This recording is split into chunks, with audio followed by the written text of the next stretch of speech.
Mission Impossible – Dead Reckoning Part 1 is perhaps the most terrifying enemy of the entire franchise, and it's inspired by a very possible dark future for our society. Warning, spoilers ahead. Over the course of the first 6 Mission Impossible movies, Ethan Hunt has battled terrorists, rogue agents, and plenty of villains bent on world domination. But he's never faced anything quite like his new foe in Mission Impossible – Dead Reckoning Part 1. In the franchise's 7th installment, Ethan and his renegade IMF crew face off against the Entity, a malicious AI with shadowy plans of world domination. The digital demon is a brilliant, cunning, and sadistic enemy, and though Ethan ends the movie one step ahead of it, the Entity is far from defeated. What exactly is the Entity? As explained in the movie, it's not just one AI, but a network of them. At one point, it's described as having multiple personalities, or working as one. The Entity was created to be a much simpler AI, but after being left to its own devices, it evolved, went mad, and set its sights, for reasons yet unknown, on taking over our world. The Entity may have no physical form, but its powers are still frightening. Its main weapon is information control. Throughout the film, we see the AI impersonate different characters over voice calls, erase people's faces from security camera footage, and infiltrate basically every advanced database in the world, demonstrating its incredible prowess. Still, the Entity has yet to make its big move, leaving much of its mission and motivation still shrouded in mystery. You've no idea the power I represent. For most of the movie, the origins of the Entity are left unclear.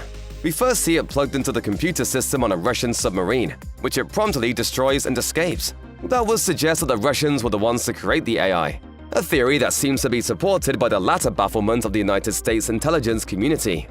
However, at the end of Part 1, we learn that the Entity was actually made in the US. Director Denlinger, a previously unassuming intelligence official, reveals to Gabriel in the film's final acts that the Entity was created as a tool of the US government. Its placement on the Russian submarine was a kind of test run.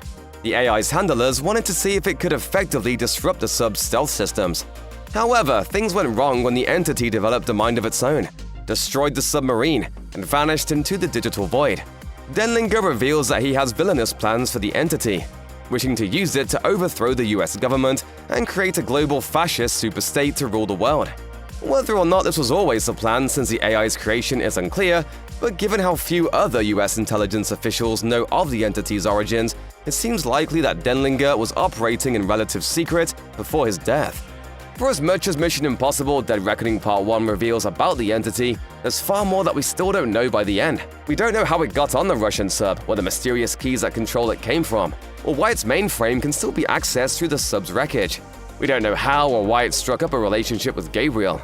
And beyond all those logistical questions, we still don't really know what the Entity actually wants.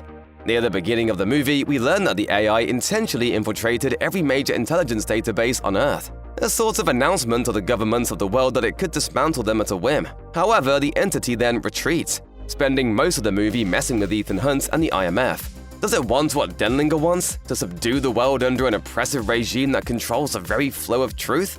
Or are its plans more complex? Only Mission Impossible – Dead Reckoning Part 2 can answer these questions. For now, we're left only with the mystery of what the Entity might do next.